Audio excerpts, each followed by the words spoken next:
Assalamualaikum warahmatullahi wabarakatuh. Berjumpa kembali dengan catatan Syafiq Hasim. Setelah mengeluarkan undang-undang kewarganegaraan yang banyak diprotes oleh masyarakat Islam di India, negara bagian Uttar Pradesh, India mengeluarkan aturan baru untuk meniadakan sekolah Islam atau madrasah. Allahabad High Court Uttar Pradesh menyatakan jika undang-undang tentang madrasah tahun 2004 dari negara bagian ini tidak konstitusional. Perintah pengadilan menyatakan jika siswa-siswi yang sudah bersekolah di madrasah harus dipindahkan ke sekolah umum, mainstream school, bukan sekolah agama. Alasan pengadilan tinggi mereka adalah undang-undang tentang madrasah yang sudah pernah ada tersebut bertentangan dengan prinsip sekularisme di mana sekularisme adalah struktur dasar undang-undang India. Alasan lain yang digunakan adalah karena pendidikan itu merupakan hal yang harus disediakan oleh negara atau wajib belajar, maka sistem pendidikan harus berbentuk sekuler. India tidak boleh menyediakan pendidikan yang didasarkan pada agama tertentu. Sistem, materi, dan filosofi pendidikan tidak bisa untuk agama tertentu, namun untuk semua orang India. Masalahnya adalah Hindu juga memiliki sistem sekolah agama yang juga mirip dengan madrasah. Anak-anak mereka dikirim ke gurukuls, sama dengan madrasah, untuk belajar kitab suci Veda kuno. Jika demikian, sistem sekolah Hindu tersebut juga menjadi subjek untuk judicial review. Jika kebijakan yang demikian dilaksanakan untuk semua sekolah agama, maka pembubaran madrasah mungkin tidak begitu mendapat protes karena sekolah-sekolah agama yang lain juga dibubarkan. Namun jika kebijakan itu hanya untuk madrasah, maka pengadilan Uttar Pradesh perlu dicurigai karena tidak berlaku adil dan diskriminatif bagi kelompok agama-agama. Bahkan kebijakan atau keputusan tersebut bisa dianggap sebagai bentuk Islamofobia di India. Perlu kita ketahui sebagai konteks, Uttar Pradesh berpenduduk 200 juta, dan dari jumlah ini 20% beragama Islam. Dari sini ada sekitar 2,7 juta murid dan 10.000 guru. Jumlah madrasah yang harus dibubarkan sekitar 25.000. Karenanya ini sebenarnya bukan perkara mudah bagi umat Islam di negara bagian Uttar Pradesh ini karena harus membubarkan institusi yang mereka bangun. Apakah pembatalan atau pembubaran madrasah ini dilakukan untuk tujuan politik? Karena pembubaran ini dilakukan seminggu sebelum pemilu nasional. Apakah kebijakan ini dibuat untuk menarik dukungan dari pemilih yang selama ini merasa terganggu dengan keberadaan Islam di kawasan tersebut?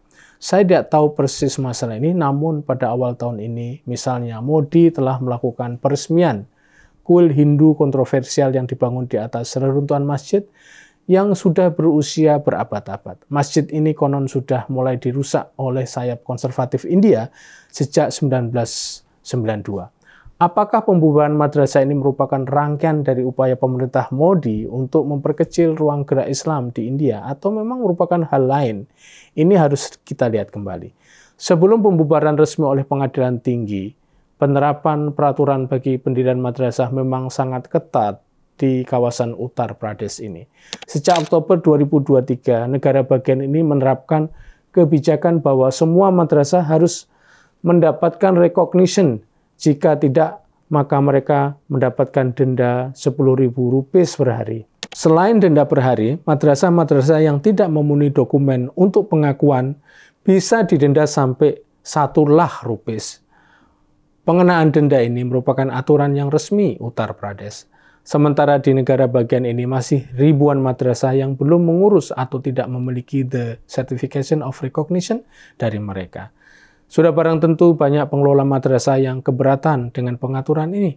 Namun keberatan mereka tidak mendapatkan respon dari pemerintahan setempat sampai kemudian muncul pembubaran madrasah oleh pengadilan.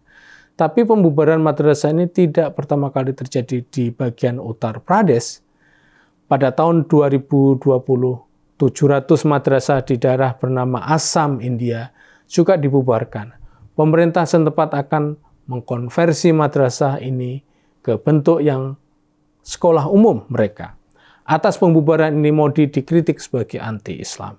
Namun dalam konteks wilayah Assam ini, pemerintah tidak hanya membubarkan madrasah, namun juga sekolah-sekolah berbau agama lainnya. Meskipun memang mayoritas yang dibubarkan adalah madrasah.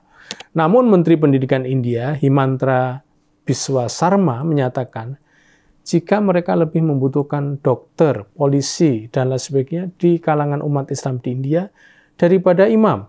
Ini persepsi pemerintah India pada lembaga pendidikan Islam yang lebih banyak menghasilkan imam daripada profesi-profesi lain di tengah-tengah masyarakat Islam. Bagi pemerintah India, kebutuhan untuk memenuhi profesi-profesi untuk kehidupan duniawi ini penting untuk minoritas masyarakat Muslim. Ada juga pengusulan pembubaran madrasah oleh kalangan mayoritas India yang disebabkan oleh kecurigaan madrasah sebagai tempat pengajaran hal-hal yang terkait dengan nasionalisme dan ajaran ekstrem yang bisa memicu perlawanan pada pemerintah. Praktek-praktek keagamaan seperti berhijab bagi kalangan perempuan Muslim juga menjadi sorotan mereka. Pembubaran madrasah atau kritik atas praktek keagamaan kalangan Muslim India ini memang menunjukkan bahwa klaim India sebagai negara demokratis perlu mendapatkan pertanyaan besar. Prinsip sekularisme yang mereka terapkan sebagai alasan pembubaran madrasah nampaknya terlalu politis diterapkan untuk masyarakat minoritas Muslim mereka. Jika kita belajar pada penerapan sekularisme di negara-negara lain, katakanlah Prancis misalnya, yang dianggap cukup ekstrim penerapannya, masih mengizinkan pendidikan agama untuk komunitas Muslim mereka. Sekolah Islam sudah didirikan di Prancis sejak 2001, meskipun jumlahnya tidak terlalu banyak. Di Jerman, pelajaran agama termasuk Islam juga dibolehkan diajarkan di sekolah milik pemerintah. Menurut data, 54.000 murid dari sekitar 800 sekolah publik di Jerman menyediakan kelas agama Islam. Angka murid yang menghadiri kelas Islam bahkan terus meningkat di negeri sekuler ini.